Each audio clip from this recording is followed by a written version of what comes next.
Hello, in this video I want to show you how to manage home surveillance in Xiaomi Smart Camera C200. To do this, first we'll need to click on the three dots in the top right corner of the app, navigate to home surveillance settings that we can activate or deactivate.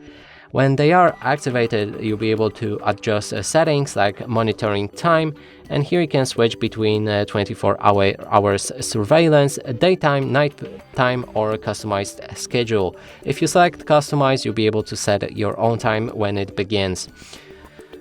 Then we can go back and navigate to monitoring, not the monitoring time, the partition sensitivity settings that we can switch between low or high.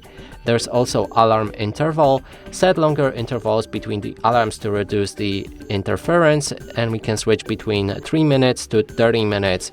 There's also detection push notifications that you can receive by enabling it, and here we have event notification type, that when we enter we can activate motion detection, push when movement is detected, push notifications when a smart scene is triggered. And that's it for this video. Hope you like it. Please consider subscribing to our channel, leave a like and a comment below.